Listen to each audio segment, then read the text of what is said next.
Chapter 7. Wala pa ring imik si Temari hanggang sa makarating sila ni Jubei sa lodging house na pag-aari nito.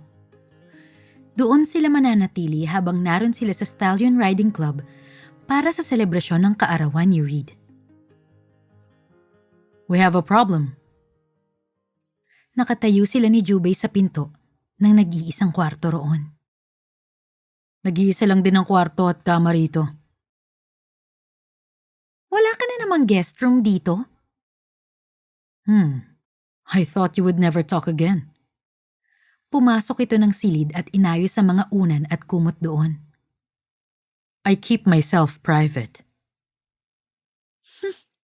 Madamot ka kamo. I'm just not ready to share my house to anyone.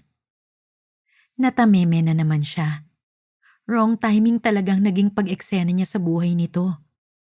Pero, kasalanan niya ba yon? Ito naman ang lumapit sa kanya at hindi niya ito pinilit. Pumasok na rin siya sa loob ng silid. Laking gulat niya nang lumapit ito sa kanya at akbayan siya. So, anong gagawin natin sa problema nating to? Tanong nito. Idinikit nito ang mukha nito sa ulo niya. Matutulog ka uli sa sahig? O magbabato-batopik na muna tayo para makapili kung sinong matutulog sa sahig? Advising her heart to calm itself, inalis niyang braso nito sa balikat niya. Tinatamad ako maglaro. Matutulog na lang uli ako sa sahig. Tapos ano? Gagapangin mo na naman ako? Ang kapal mo hindi mangyayari yun no? So umamin ka rin? It was just one time at nagsisleepwalk ako nun eh. Ano bang klaseng palusot yun? Ang pangit. Kahit siya ay masuso ka sa alibay niyang yun. Pero wala nang sinabi pa si Jubei. Bagkus ay dinampot na lang nito ang mga unan at kumot. Sige na nga, dito ka na. Doon na lang ako sa sofa sa sala. Bakit dun ka? Akala ko ba hindi ka natutulog sa hindi mo kama? If it is, I would still be a virgin right now. Nakakaloko pa itong ngumiti, saka siya kinindatan. Grambulan tuloy nang wala sa oras sa mga imaginary animals sa dibdib niya sa lakas ng tibok nun. Kung gusto mo magpahinga, magpahinga ka na. Wika nito habang palabas ng silid. May pupuntahan lang ako. Si Romina ba? Napahinto ito sa paglalakad at lumingon sa kanya. Why do you ask? Akala ko ba wala tayong pakialamanan sa personal na buhay ng isa't isa? Inismiran lang niya ito. Fine, edi wag mong sagutin. Sumampa siya sa kama at mariing ipinikit ang kanyang mga mata upang mapigilan ang pagpatak ng kanyang mga luha. Nakakainis. Bakit kailangan dumating pa ako sa ganitong sitwasyon? Ayoko nito. Ayoko ng gulo. Ibalik niyo ako sa Pilipinas. May race match lang kami ng mga kasamahan ko. Narinig niya ang wika nito. Hindi pa pala ito nakakaalis. Baka gabihin na kami ron. Iiwan ko dito sa estante ang rider's card ko. Yun ang gamitin mo kapag kakain ka sa kahit na anong restaurant dito. O kung may matipuhang ka mang bilhin. They will charge it to my account. Don't worry. Tumango lang siya. Temari, are you okay? Kanina ko pa napapansin na hindi ka ganong umiimik. I'm fine. Tinatamad lang ako magsalita. Umalis ka na. Baka hinihintay ka na nila ron. Baka hinihintay ka na ni Romina. Ang isipin na muling magkakasamang dalawa ay parang hindi na niya matanggap. Kanina lang ay hindi na halos siya nito pinansin. Tapos ngayon ay magkikita na naman sila. Nagre-rebelde na ang puso niya. Mabilis siyang bumangon at sinundan ng lalaki sa labas. Naabutan naman niya itong kasasakay lang sa itim na itim nitong kabayo. He looked absolutely immaculate in his riding uniform, especially now that he was riding that magnificent horse. Malakas na talagang paniniwala niyang mahal niya ito. Jubei! Nilingon siya nito. I love you. Please, huwag kang umalis. Masakit ang tiyan ko! May clinic ang club na kumpleto ang facilities. Are you sure you don't want me to bring you there? Para lang makasiguro tayong hindi naman malala ang sakit mo. Natupad ang dalangin ni Temari na manatili sa lodging house kasama niya si Jubei. Ngayon ay paninindigan na niya ang kanyang pagkakasakit. Okay lang ako. Siguro hindi lang naging magandang dating ng ininom kong pineapple juice pagdating natin kanina. Kaya sumama ang pakiramdam ko. Nakahiga na siya ngayon sa kama at inaasikaso ni Jubei. Ang lakas pa ng loob niyang umarte ng tila hinang-hina. Nakainom na ako ng gamot kaya siguro ihintayin ko na lang umepektong bisa nun. Bakit kasi uminom ka ng pineapple juice nang walang laman ng tiyan mo? Wala lang. Trip.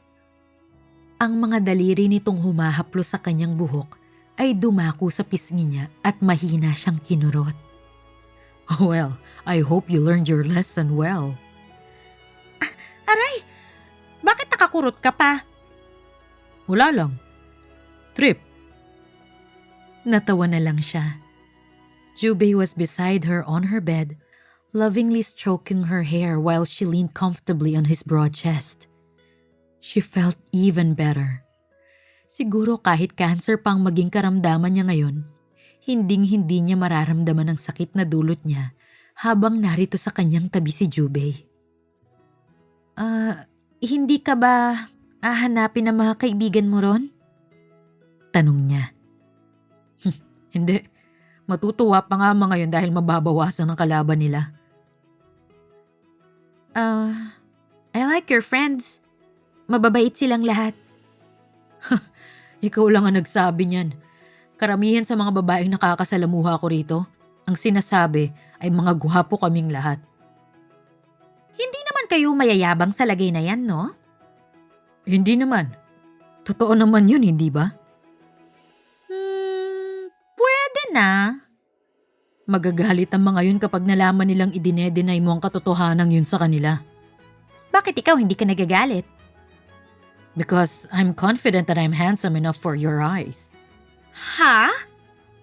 I always caught you looking at me, Temari. Don't think I didn't notice. Oh my God! Lumayo siya rito ngunit napigilan siya nang ikulong siya nito sa mga bisig nito. At dahil nakahiga siya, mas lalong naging mahirap para sa kanyang makawala rito. Where are you going? Hindi ba't may sakit ka? So stay put. Magaling na ako.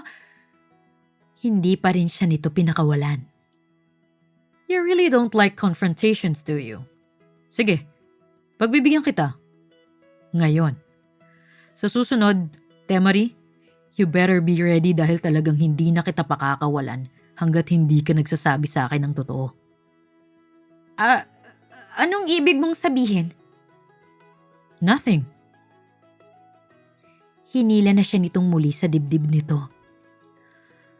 Let's just stay like this for a while, shall we? Inaantok na rin naman ako eh. So there. For a while, kanyang-kanya lang si Jubei. And she thought there was nothing else she could ever ask for. Masaya siya sa piling nito. At matagal-tagal pa bago matapos ang 6 na buwan. Halos 1 linggo pa lang silang mag-asawa ni Jubei. At ipinangako niyang susulitin niya ang bawat araw na yon kasama nito. This is Shadowrun. Jubei gently brushed the magnificent horse's glossy mane and coat. He's 4 years old. I've had him since he was a colt. Oh, he's beautiful. Siya naman ay nakigaya sa ginagawa nitong pag-grooming sa kabayo nito. Matapos maghapunan kanina, ay niyaya siya nito sa kwadra sa likuran ng bahay nito. Doon daw nito itinatali ang kabayo kapag naroon siya sa club.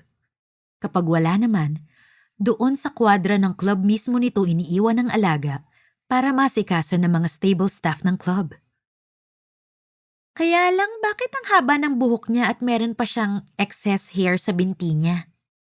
Typical characteristics yan ng isang Frisian horse. Ang lahi nila talagang pure black.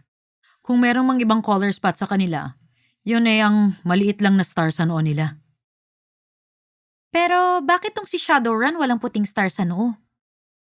Mas maganda nga na wala siyang star. Mas mataas ang marketability niya kaysa dun sa meron kapag naisipan kong ibenta siya. Ibibenta mo siya? Sinabi ko lang na kapag naisipan ko. Pero wala akong balak ibenta si Shadowrun. He's been my constant friend, and I never let go of a friend. You want to ride him? Ayoko. Takot ako sa heights eh. Oh, come on. Mabait naman si Shadowrun. Magaling nga nagturo sa kanya. Sino? Ako? Yahabang mo? Tumawa lang ito sa kawalang kahirap-hirap na sumampa sa likuran ng kabayo. Are you sure you don't want to try riding him? Mamimiss mo ang kalahati ng buhay mo. Dito na lang ako sa lupa. Kung ganon, mag-iikot-ikot lang kami sandali. Okay ka lang dito? Tumango lang siya at pinanood ng buong pagmamahal at paghanga ang pagpapatakbo nito sa malaking hayop na yon. Malawak at patag naman ang harapan ng bahay nito, kaya doon na lang ito nagpaikot-ikot imbis na magtungo pa sa indoor arena ng club. Kinuha niya ang kanyang cellphone at kinuhanan ito ng video. He really looked perfect, even without his riding uniform. Sana'y lagi na lamang silang ganito ni Jubei. Nag-iisa sa sarili nilang mundo. Walang 6 na buwan na palugit ng kasal. Walang ipiniplease na magulang. Walang pinagre-rebeldehang pamilya. Walang Romina Alcaraz. Masaya naman sila, hindi ba? Nakikita niya sa lalaki na masaya rin naman ito sa kanya. Tumayo siya at lumapit pang lalo rito upang makuhanan ito ng magandang larawan sa kanyang kamera. Kahit man lang sa ganong paraan, magkaroon siya ng souvenirs dito. Huminto ang kabayo sa harap niya at inilahad ni Jubei ang kamay nito sa kanya. He was trying to convince her to ride with him once again. It will be all right, Emery. Gusto ko lang ipakita sa iyo ang isa ko pang mundo. Hindi niya alam kung paano siyang napapayag ng mga munting salita nito. Ngunit na malaya na lang niyang umaangat na sa lupa ang kanyang mga paa. And then, she was at the back of the magnificent black horse, with Jubei securing her from behind. Huwag mong patatakbuhin si Hollow Man, Jubei. Natatakot ako. He chuckled. Halata nga. Nakalimutan mo kasing biglang pangalan ni Shadowrun. Basta, huwag mo siyang patatakbuhin. Yes, Mrs. Naglakad nga lang ng naglakad ang kabayo hanggang sa ma-relax siya. Nakahinga siya ng maluwag. Your hair is as black as Shadowrun's. May kakaibang kilabot na gumapang sa buong katawan niya nang maramdaman ang mainit na hininga nito malapit sa kanyang tenga. Lalo na nang mapansin na nakayakap na pala ang mga braso nito sa kanya habang hawak nito ang renda ng kabayo. He had placed his chin on her shoulder. Dumadagundong ang kaba sa dibdib niya. This is my other world, Temari. The one that has no limits, no restrictions, no boundaries. Ito ang mundo ko, kung saan malaya akong nararating ang kahit anong lugar na gustuhin ko at magagawa ko ang anumang gustuhin ko. Dito ko lang nararamdaman kung paano talagang maging masaya. Sa piling ng kabayo mo? She heard him chuckled and felt his soft lips touch her shoulders. Sa piling mo? Ano yan? Yung parang telenovela sa TV? Yung... Temari, Sorry. narinig mo bang sinabi ko? Actually, hindi gaano. Dahil halos mabingi na siya sa lakas ng tibok ng kanyang puso. She had heard him right. Hindi nga lang siya sigurado kung tama ang pagkakarinig niyang yun. Pero hindi na bale. Basta masaya na siya sa narinig niya. Panaginip man yun o hindi.